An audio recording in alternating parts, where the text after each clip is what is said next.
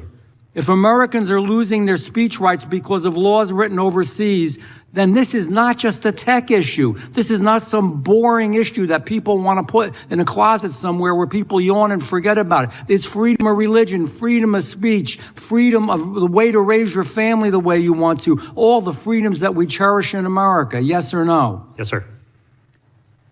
Is it a direct attack on American sovereignty, and shouldn't we do everything we can to stop it? Absolutely. That's the bottom line here, ladies and gentlemen. This is a big deal. I'm sorry for what you went through. God knows, I mean, to believe, it doesn't matter if they agree with your faith. It's your faith, and it's your right to represent that faith, and you shouldn't go to jail, and you shouldn't be fined, and you shouldn't be embarrassed, and you shouldn't be censored. Damn it, we're sick of it. And so instead of talking about that, which is an area we should all agree on, Republican and Democrat, what do? We avoid it and we go to the political issues of the day. Every hearing. Mr. Chairman, I think the gentleman's time has expired by 49 seconds. My time has expired, yes. And I think the real chairman's going to take over now. I'm very glad we're having this hearing. I think it's a very scary hearing, not only because our platforms can be affected by laws abroad, but frequently what happens in the United States I guess I'd say the decline in the United States right now that we see in our culture sometimes follows a decline in Europe. And when we hear what's going on in Europe today, we have to be really careful what's going to happen in this country. When I think that last time a presidential candidate got 48% of the vote after the administration she was in tried to set up a disinformation governance board. I mean, once that was done, that probably should have been in Timbuktu for a long time. But in any event, Mr. Rice, could you give us some more, just quick examples? I'm going to yield to my chairman. Some quick examples, egregious examples, so the American listening public can know the type of speech they are banning in what used to be the wonderful bastion of freedom, Europe. Yes, sir. Well, my client here beside me, Päivi Räsänen, has given a very good account of what's happened to her, and myself and my colleague Paul Coleman were very honoured to stand beside her in her Supreme Court hearing. But that's just only one part of it. In the United Kingdom, in London, where I'm living at the moment, we have a situation where people are being criminally prosecuted for praying silently, for offering to have conversations with people in public places. Anti-Christianity in Europe. I think that is a very accurate way of describing it, yes. We have situations where people are being prosecuted for reading scripture when other people find it offensive, particularly people from the Islamic community, and they've made criminal complaints. We act for those as well. We have a client, for example, Rose Doherty in Scotland, who held a sign saying, "I'm here to talk if you want," and 5 police officers arrived to arrest, detain and search her for breaching Scottish law in relation to that. There are many examples. I've given some statistics in my written testimony which outline the dire state of affairs. And I think it's entirely correct what Vice President Vance said when he was in Munich, that we now have a civilizational divide opening up between Europe and the United States. That would be bad enough for us on our own if it wasn't for the fact that the European Union is trying to impose it on you as well by virtue of these tech regulations such as the DSA. Thank you. I'm going to yield to my great chairman here. Thank you. Thank the gentleman for yielding. Mr. Price, why are they really going after X? Sir, it's my view that they're going after X because X has decided to take a maximalist position of free speech, to have the most possible free speech. And that's inimical to their view, which is that we cannot have free speech. The left loved Elon Musk until he spent, what did he say? I didn't spend $50 billion to buy Twitter. I spent $50 billion to save the First Amendment. So they loved him before he bought X and said, I'm going to honor the First Amendment and respect the First Amendment. Would you agree, Mr. Linehan? Yes, and the effect of all these policies in Europe is, I'll give you one example. In Dublin recently, there were riots. And I've never seen riots in Dublin in my life. You know, this is because people cannot speak honestly about the thing that matters most to them at the moment, which is unchecked immigration, you know. And that frustration and the kind of silencing of alternative voices is what's leading, I think, to things like riots. And I think long-term we could see societal collapse. I really do think that it's a possibility in some countries. In last Congress, we had a journalist from Canada, Rupert Supermanier, came here, testified. She had covered the trucker crisis in Canada back during COVID. She had covered that and been censored for her, as a journalist, had been censored. Yes. And she sat right there and said the same thing you did. She said the hallmark of Western civilization is free debate, free expression. Yes. And to your point, if you don't have that, The alternative is scary, right? Yeah. Because you can't settle, then disputes don't get settled via debate. They get settled via some other way. And that's the scary thing. And that is what is so frustrating. The DOJ, the SEC, the FTC all go after Elon Musk here in the United States after he buys Twitter. And now we got Spain, the UK, Ireland all going after him, France going after him, the EU. Never before when he was on the left. But as soon as he comes out for free speech, free expression, here comes the government. Scary, scary world. And again, thank you all I do have to run. I apologize. We're going to let someone else chair. We are down to the last 20 minutes. Before I recognize the gentleman from North Carolina, I want to say thank you all for coming. We appreciate it.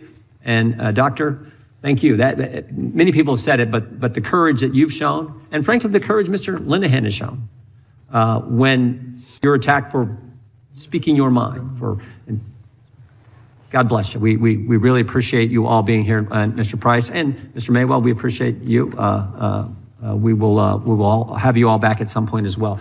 Thank you. I now recognize myself for 5 minutes of questioning. Mr. Linehan, in your testimony, you describe how the UK police identify what they refer to as non-crime hate incidents against citizens, even if there's no actual violation of the law. Talk about Orwellian. Could you please briefly explain for us what a non-crime hate incident is? It's essentially the British government's attempt to control people's speech without appearing to. Non-crime hate incidents, I believe they appear on background checks, but it's very hard to find out what they have, what they are saying about you. I was invited to the Conservative Party conference in the UK, and my accreditation was turned down. I still don't know why. The Conservative Party overthrew it, but I have a feeling that the kind of popular conception about me being a bigot and so on has found its way into the police files. So you're saying these allegations against British citizens actually appear on your record like a criminal conviction, but there is no criminal conviction, is that right? That's right. That's right. All right. This sounds to me like a form of a social credit score where the state uses taxpayer funds to collect information on its citizens as a mechanism for public shaming. Is that a fair description? I would say so, yes. And then are these so-called non-crime hate incidents, are they at least enforced equally? In other words, are these targeted against people of certain religious or political beliefs or against people who fail to subscribe to in vogue woke ideology? Well, I'm not sure. I think, as I said earlier, I think the UK police, their main job now is keeping the people under control, because too many of them are noticing things that are worrying them, things that they want to talk about, and they're not being allowed to talk about it. For instance, the BBC for 10 years now has basically ignored the gender issue completely, which means that the side of the story that is, just a very kind of calm and compassionate laying out of things that feminists believe is just unspoken on the BBC. So, so I don't know much about the operation of non-crime hate incidents, but I believe because of my arrest, they say they're not going to prosecute them anymore. They're not going to bring them, investigate them. So I'm hoping that's true. Well, but isn't it a fact that the information is then often used by employers, banks, people who may have invited you to speak, to actually ruin someone's life, a person that has not been convicted of any crime, but in this shadowy netherworld of surveillance and observation and trying to define what is appropriate speech and inappropriate speech, it's actually ruining people's lives or preventing people from getting jobs simply because of this nebulous anti-free speech otherworld. Sure, yeah. Well, and how did we come to this point? How did a European country claiming to be free and which allied with us, with our country to defeat mankind's greatest threats to freedom in the 20th century, here they are. They have now become this type of a very ugly, censorious regime. How did that happen? because they won't fix the problems that are causing the, some people have been arrested for genuinely violent speech and they've gotten into trouble for that. But a lot of people are frustrated simply because they cannot speak about the things that matter to them. And when they do speak about the things that matter to them, they're labeled as bigots or racists, So, and also I think it's the same here as well, in the sense that yes, it is. It's not just the absence of people talking about it. It's mainstream legacy media directing people's attention elsewhere and simply not reporting on things. So I think there's just a huge bubbling sense of frustration that could, as I said earlier, lead to some sort of societal collapse. I don't think that's out of the question at all. I think that your warning in that regard is very well taken, at least for some of us on this panel. The first act of a tyrant is to strip you of your right to speak, because they know that their policies and ideas cannot withstand scrutiny, which is, I believe, what you're saying. They cannot survive being mocked. And I think that we're seeing that repeatedly in England, in Spain, in France, in other countries. We're seeing it here as well. We do have the First Amendment, freedom of speech. We have the right for freedom of speech. But what I have been observing in terms of what is going on in Europe is they cannot tolerate dissent. They cannot tolerate alternative views because they cannot tolerate the scrutiny that will come with allowing people to freely speak and having to defend the horrific policies that they've been implementing in their countries for the last couple of decades. I'm out of time. I now am going to call on the gentleman from South Carolina for his 5 minutes of questioning. Thank you. Thank you, Madam Chair. Mr. Price, are the Online Safety Act and the Digital Services Act extraterritorial in scope? They, in effect, are, yes. But they were not designed that way originally. Well, that's a very good question. I think there's enough ambiguity that was the intention, in my view. It's not precise. At our last hearing, Mr. Farage, that you were here, Mr. Farage discussed the emergence of a two-tiered system of justice and how censorship efforts in the EU and the UK disproportionately target conservatives and individuals critical of their governments, particularly on issues like migration. Under the DSA, would a statement like, "we need to take our country back," be considered illegal hate speech? It was given, in fact, that very phraseology as an example of something that would be in some of the documents that this committee has revealed. Right, that was in the European Commission's May 2025 workshop, right? Yes, correct. In your opinion, do you think that there is a migrant crisis in Europe? There is a very serious crisis in Europe with migration, and I agree entirely with Graham that it's fueling a lot of political division because our governments are not seen to take action on it, not take seriously. You saw in Spain recently, over 500,000 migrants, their status was changed. They were regularized or legalized.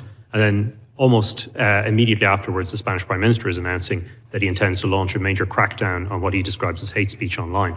I don't think those things are unconnected. I think they're very much connected. And this is what we're seeing across the European Union as well, a desperate attempt to hold together the civic discourse by using censorship and threats. And that's precisely, and it's very interesting talking to Ranking Member Raskin about this, it's precisely the opposite of the tradition of this country historically. You have the debate out in open here, whereas in Europe, you silence, you suppress, and you arrest.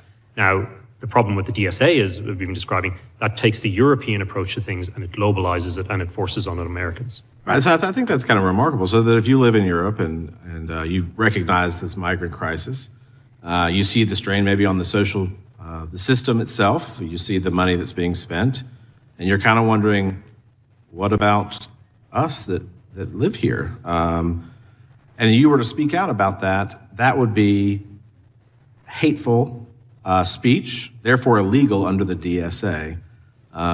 Just by speaking out about it. Briefly, under the DSA, who determines what qualifies as hate speech or deceptive content? Who makes that determination? That's made in practice by national regulators, by local law enforcement. So we all come down, unfortunately, to the lowest common denominator. And in effect, I don't mean to be attacking Germany all the time. It's Germany. The Germans and, I mean, the UK has its own system outside of the DSA. But the level of crackdown on speech in Germany is unprecedented. 60 Minutes did a very good documentary highlighting that issue. And because of the German obsession with controlling speech that has been now expanded across the European Union and is now being globalized, unfortunately, through the DSA, we're seeing everything set to that standard. So in effect, this is a subjective determination by some faceless, unelected, unaccountable bureaucrat that is making the determination on what hate speech is or deceptive content is or is not.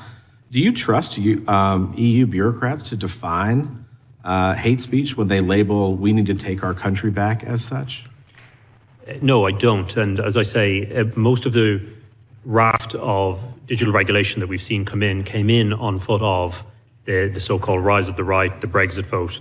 And that's very tightly connected. It's caused by that. It's correlated with it. And the reason being that they felt they had lost narrative control. And Graham's correct. The legacy media in Europe is heavily funded by the state in many accounts. Whereas with X, people can post their opinions. They can get millions of views for them. Right, it's a free exchange of ideas, right? Free exchange of ideas. The modern public square. Under the DSA, companies are required to monitor and censor such language, and violations obviously would result in fines or maybe even FBI raids or federal raids in Paris on X, right? That's the next yes, sir, that's what punitive step. Yeah, and lawyers are often careful about making predictions, but I confidently predict that the next round of fines on X will be connected with illegal content and this content moderation for systemic risk. They identify so-called anti-migration narratives or others as a systemic risk to the discourse inside the European Union, and they have to stop it. And it's not just Europeans, and this is where this becomes global. If you're in Texas or South Carolina or New York, and you're commenting on what's going on in Europe, saying, the migration situation is a disaster, they don't want that speech to leak across into Europe. So either X will start to globally moderate it by removing it, or we're going to see a firewall being set up in the center of the Atlantic, and that would be a disaster even further for free speech. It creates exactly what Vice President Vance described as this civilizational divide. Well, it's alarming to me. I just visited the DMZ a couple months ago, and the divide between the West and South Korea, if you will, and then North Korea. This seems like, and the suppression, the lengths that the North Koreans go to make sure that things don't come into the country, this sounds exactly like where Europe is headed, and hopefully they can course correct and that we never follow them on this path. Thank you, Madam Chair. With that, I yield. Mr. Chair. Just an inquiry of the chair, I guess, before I ask my questions. I was wondering, is it possible, Chairman, to bring back Alejandro Mayorkas before the committee so that I realize that the impeachment process certainly was explored and failed, but it would be great to know how he sat before this committee and deceived. Mr. Chairman, so the point of order, is the gentleman using his time, or is this a parliamentary inquiry? I'm not quite sure what's going on. And systematically... his time should be running. It's 5 minutes. Okay. I'm just wondering if we could get the former secretary before the committee. Because he systematically opened the border to illegals from 2021 to 2025 for a purpose, I suppose, is securing some type of new political base. And Minneapolis never happens if it wasn't for Biden, Mayorkas, and the elected officials that pretended that opening the border to illegal criminals for 5 years wouldn't have to be reversed and cleaned up at some point. I just think it'd be interesting if the committee could bring him back. Mr. Linehan, to my knowledge, you were the first person arrested by the UK government over tweets, but this could have happened to any American resident who uses social media to discuss politics. Isn't that right? I mean, if somebody was on their way back from the UK and suddenly arrived at Heathrow, they could be arrested too, even if they were American citizen. I can't really speak to that, but I wasn't the first. There's been many women arrested because trans activists have reported them to the police before me. As far as America goes, I don't think they would like the publicity of arresting an American national in the UK, but we really only have that to depend on. They just choose not to do it at the moment. So I think that there is a general danger of people being affected by, really quite random rules on speech. Something that, like saying that there are two sexes, used to be something we all believed. I believe Mr. Raskin possibly even believed it. But nowadays, people are pretending not to believe that there are two sexes. And it's something that destroyed my whole career in life, that I insisted on the truth. So yeah, we can't rely on the kind of mood of governments being affected by incoherent liberal orthodoxies. I'm sorry, it's not a great answer to your question. No, it's very good. Thank you. Mr. Price, why should Americans care about Graham Linian's arrest? I think they should care because it shows very clearly what's happening in Europe. What we're talking about is European laws now being exported by the European Union via content moderation rules across the world. That's what is going on now. So American speech is already being affected. And in my written statement, you'll see a sample of some of the really quite draconian and bizarre laws that we have in Europe when it comes to speech. So that type of legal system is now being pressed down via these digital content moderation rules into American speech. And for Graham and for Ivy, you can see very clearly that these laws aren't theoretical. They put them into force, and it means people are arrested, they're interrogated, their freedom is taken away. Ivy has faced a 6-year court battle to get to this point. Graham undoubtedly is in their crosshairs for more action in the future, which means that really we just don't know, as we say, that the extent of the chilling effect is enormous in Europe. And exporting that globally via EU digital regulation it should be a real concern for this committee. And indeed it is, thanks to your investigations. So a recent report by the House Judiciary Committee shows evidence that the person in charge of enforcing the Digital Services Act was also concerned about enforcement of the DMA, the Digital Markets Act. Should we be concerned that the EU regulators could be using the threat of additional fines under the DMA to compel compliance with its global censorship regime? Certainly. One way to look at it, I think, is that you have to imagine this concentric circles, and at the center is speech. Speech is the greatest threat to the European Union at this point.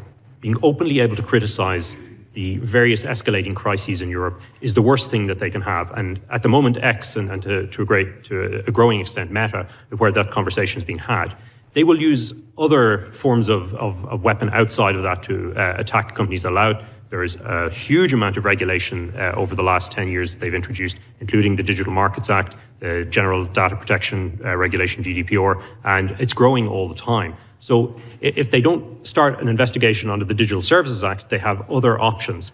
But I think at the core of this is an antipathy and hatred of free speech, which they want to globalize in order to protect their power in Europe. Thank you, Chairman. I yield back. There's 120 million reasons why DMA is a concern to America. I mean, we know what's going on. Such a fraud.